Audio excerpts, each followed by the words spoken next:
देवी सर्वभूतेषु शक्तिरूपेण संस्थिता। नमस्तस्यै नमस्तस्यै नमस्तस्यै नमो नमः।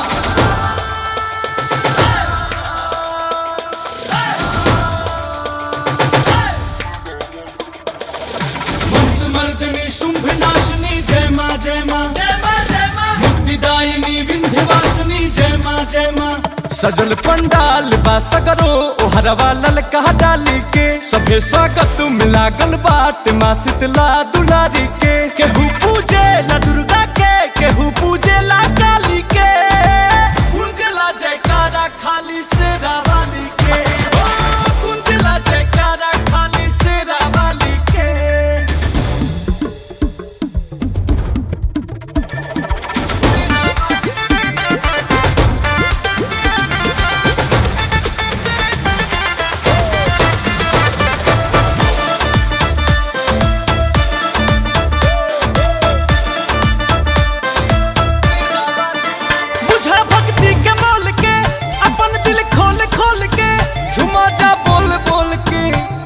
जा डोल डोल के बुझा भक्ति के मोल के अपन दिल खोल खोल के झुमा जा बोल बोल के नचा जा डोल डोल के।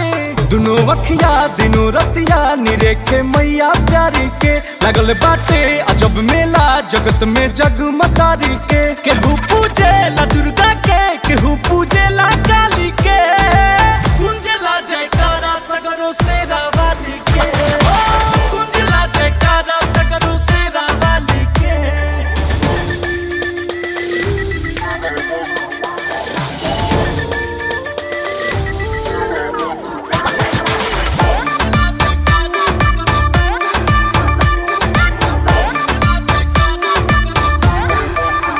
ई मौका खास खास बा सभे नु पास पास बा। खुशी बुस हद से ज्यादा केहू ना अब उदास बा। ई मौका खास खास बा सभे नु पास पास बा। खुशी बा हद से ज्यादा केहू ना अब उदास बा। देखे खाती इशारा भीड़ बढ़ल बा मैया रानी के। भजन गावे राजा अंकुश यहाँ शीतला महारानी के। केहू पूजे ला दुर्गा